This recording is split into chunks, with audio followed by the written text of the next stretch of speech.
Ողջույն սիրելի երկրորդ դասարանցիներ, շարունակում ենք դասապատրաստման աշխատանքները։ Մայրենիից մենք անցնելու ենք նոր թեմայի,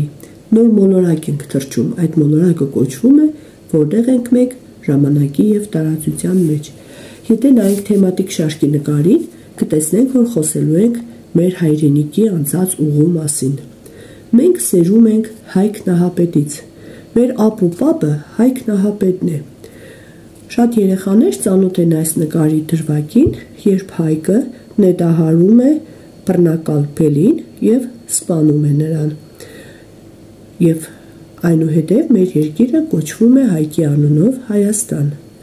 Մեր էպոսի քաջ հերոսը Սասունցի Դավիթն է, որ իր քուրքիկ ջալալին հեծած թուր կեցակին ձեռքին ազատագրում է մեր երկիրը։ Տեսնում ենք Արգիշտի թագավորի Մենուայի որդուն, ով կառուցեց Էրեբունի փեշտաքաղաքը, որը դարեր հետո դարձել է մեր քաղաքամայր Երևանը։ Տեսնում ենք նաև քանդակագործներին, սեպագիր արձանագրություններ գրողներին։ Այս վարպետը քարե արձանագրություն է թողել Էրեբունի փեշտաքաղաքի մասին, քարե անձնագիր, որը պատմում է, թե երբ է ստեղծվել Էրեբունի փեշտաքաղաքը, որը վերանվանվել է և դարձել է Երևան, և այսօրվա մեր գեղեցիկ ու ծաղկուն մայրաքաղաքն է Երևանը։ Սովորելու ենք քայլել մեր երկրի ճանապարհով, հիշելու ենք Մեսրոպ Մաշտոցին նրա անմահ զինվորների հետ միասին, սիրելու ենք մեր հողը, մեր հայրենիքը, մեր արագածը, մեր Մասիսը, մեր բնությունը։ Այլ կերպ ասած, այս մոլորակում մենք խոսելու ենք մեր հայրենիքի անցած ճանապարհի մասին։ Այժմ ես կկարդամ թեմատիկ շարքի առաջին դասը, որը կոչվում է Հայկ Նահապետն ու փոքրիկ Արմենը։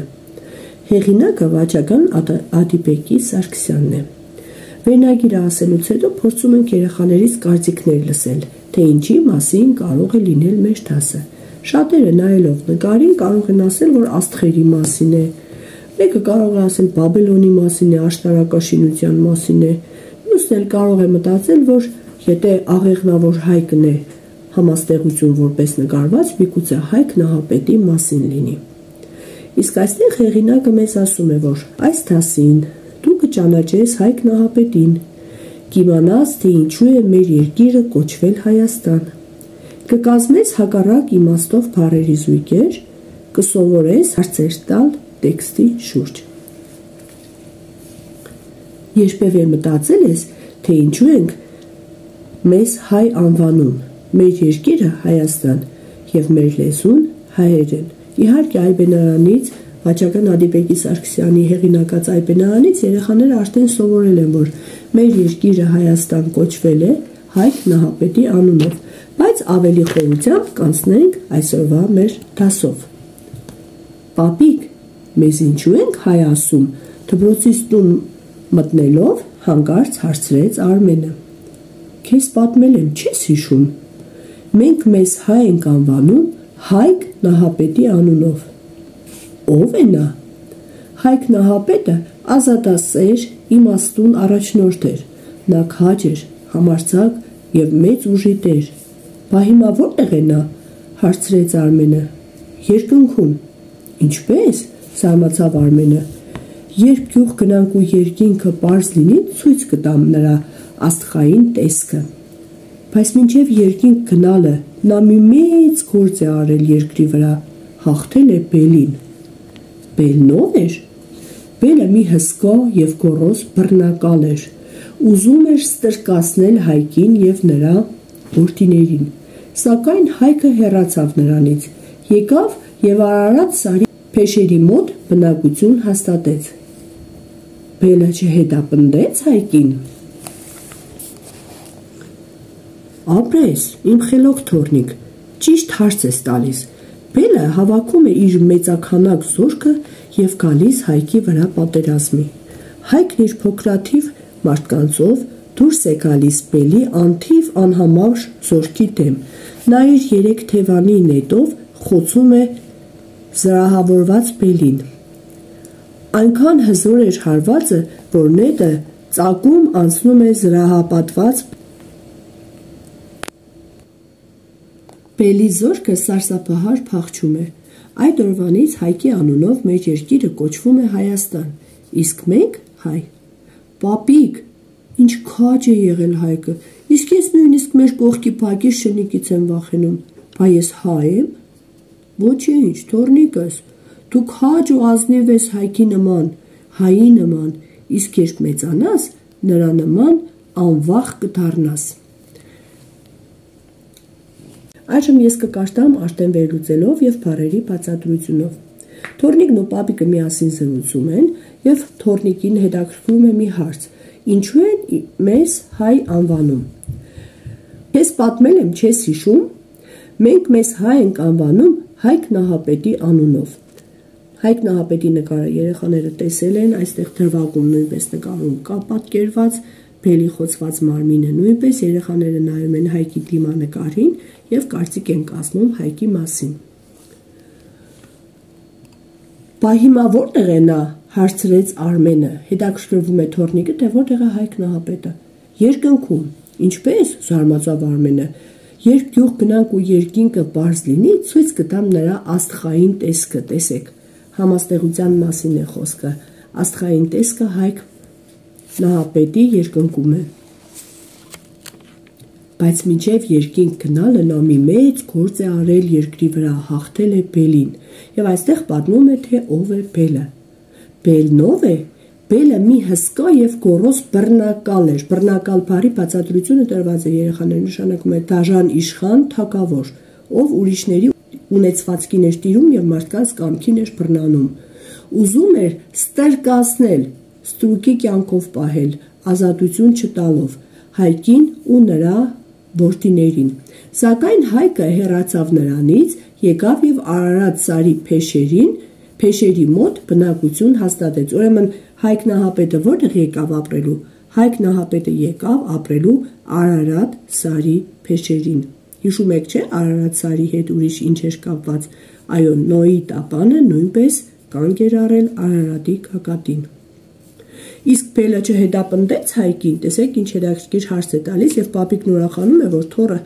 խելացի է, ապրես իմ խելոք թորնիկ, ճիշտ հարց է տալիս։ Բելը հավաքում է իր մեծաքանակ զորքը եւ գալիս Հայկի վրա պատերազմի։ Մեծաքանակ նշանակում է մեծ թիվ ունեցող, շատ զինվորներ ունեցող, տեսնում եք ինչքան շատ է բելի զորքը երեխաներ։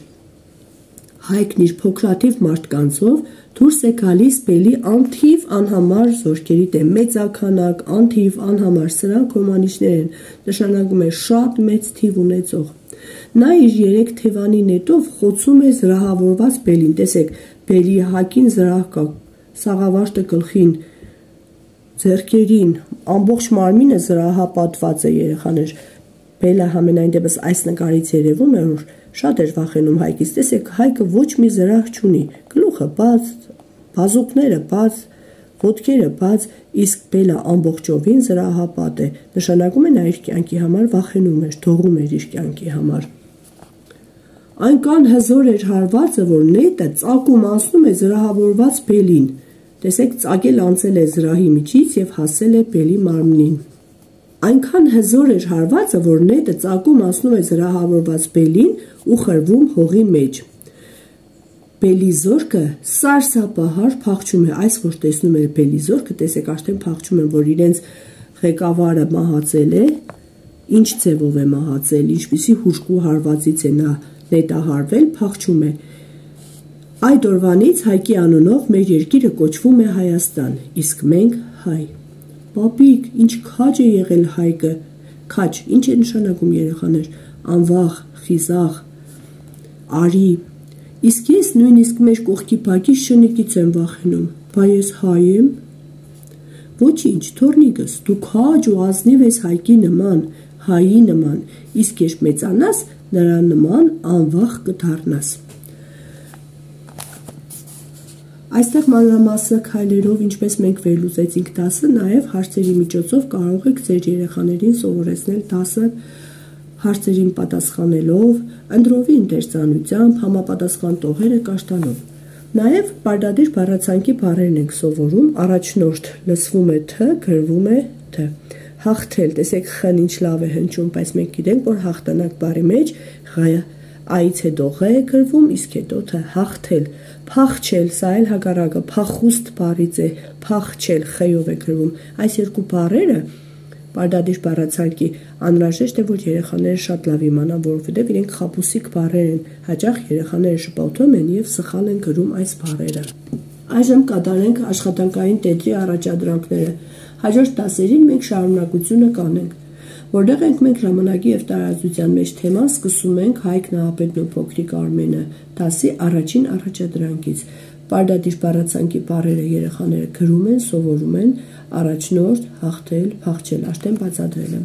Առաջադրանք երկուսն են կատարում, ինչպիսին էր Հայկը, ինչպիսին էր Բելը։ Տրված բառերը վերագրիր Բելին ու Հայկին։ Տեսեք, գրված է Հայկ, Բել։